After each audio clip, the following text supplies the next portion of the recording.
Egungo sare elektrikoaren diseinua sorkuntza zentral handiekin funtzionatzeko egina dago. Sistema energia iturri fosiletan oinarritzen da batez ere, eta horren ondorioz, emaitza eredu zentralizatu, zurrun eta kutsakorra da. Gaurkoz, energia elektrikoak distantzia luzeak egin behar ditu sortzen den lekuetatik kontsumitzen den tokietaraino, eta garraioan galera handiak gertatzen dira. Horri gehitu behar zaizkio energia elektrikoa kantitate handietan metatzeko dauden zailtasunak.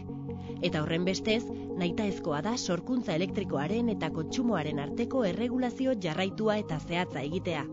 Eta beraz, beti etengabeko orekan jardun behar da.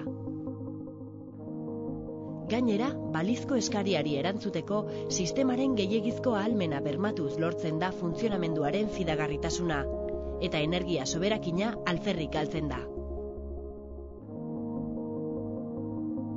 Klima aldaketaren mehatxuaren eta egungo erregai fosilen mendekotasunaren aurrean, etorkizuneko sareak malguagoa izan beharko du, gutxiago kutsatzen duena, baliabideak optimizatu eta energia aurrezteko gai dena eta metatze sistemak ere badituena.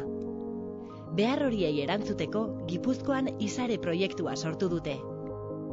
Mikrosare elektriko adimendun bat eraikiko dute Miramonen, tokian bertan autogestionatua. Hala, banaketa sare publikora konektatuta zein isolatuta funtzionatu ahal izango du.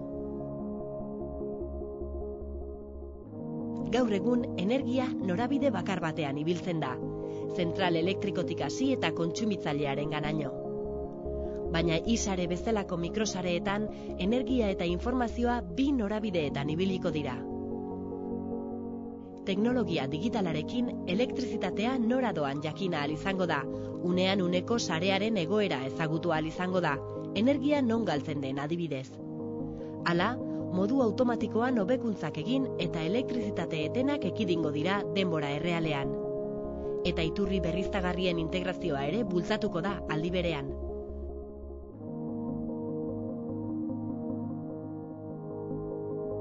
Eso es muy importante, sobre todo porque garrantzitsua da hori.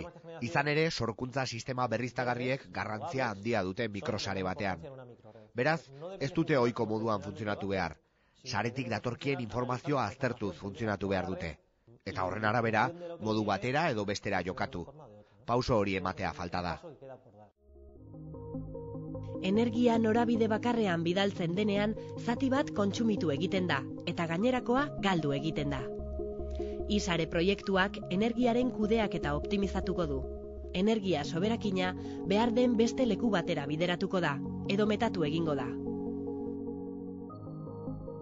Otro gran punto importante de desarrollo es los sistemas. Beste puntu garrantzitsu bat metatze sistemak dira.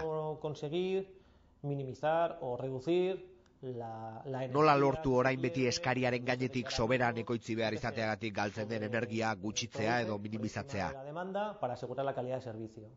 Hori orain metatze elementu berritzaileekin egingo da. Superkondentsadoreak, inertzia volanteak edota ioi litiozko bateriak. Helburua da beharrezkoa den energia soilik erabiltzea, eta gainerakoa gordetzea edo behar denean aprobetxatzea. Egungo sarearen beste arazo bat da eguneko eta gaueko eskariaren arteko aldea.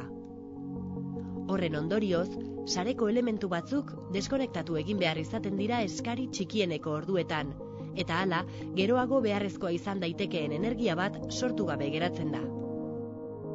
Isarek modu automatizatu eta adimendunean banatuko du elektrizitatea, eta hala, energia aurreztuko da, kostuak gutxituko dira eta sorkuntza optimizatuko da. Lo que vamos a hacer es desarrollar mikrosare baterako ekipamentua eta sistemak garatuko ditugu. Con eso lo que pretendemos y estamos Gure asmoa da eta lor dezakegula uste dugu Gipuzkoa mikrosareen munduan erreferentzia izatea. Europan egon daitezkeen gutxietako bat. Pues una más a nivel europeo de las pocas que pueda haber. Y con eso estamos convencidos de que podemos llegar al objetivo de medio plazo, que es... Eta horrekin, ziur gaude, enplegua eta aberastasuna sortuko direla Gipuzkoako herrialderako epe ertainean. Eta epe luzera berriz, sistemaren eraginkortasun energetikoa hobetzea eta ibilgailu elektrikoaren hedatze masiboa. Posibilitar el despliegue masivo del vehículo eléctrico. Ibilgailu elektrikoek ekarpen garrantzitsu bat egin diezaiokete sistemaren orekari. Ibilgailuen bateriak energia metatzeko erabili ahal izango dira, energia merke eta eskuragarrien dagoenean. Eta energia gehien behar denean, bateriak deskargatu eta berriz ere sarera itzuli ahal izango da. Etorkizunean, sare adimendunek erabakiak hobeto hartzen ere lagunduko dute. Informazio gehiago izan da, kontsumo tontorrak saihestuz kontsumitu ahal izango da elektrizitatea. Energia gehien eskuragarri dagoenean jarriko dira martxan arropa edo ontzi garbigailua, eta etxe bakoitzeko energia kontsumoa eraginkorragoa izango da. Isare, Gipuzkoako mikrosarea izango da energiaren kontsumoa murriztuko duen sare adimendun bat eraikitzeko oinarria. Sisteman, energia berriztagarri eta garbiak sartzea ere azkartuko da. Fidagarritasuna eta segurtasuna hobetuko dira, eta baita herrialdeko azpiegitura elektrikoaren bizitza baliagarria ere.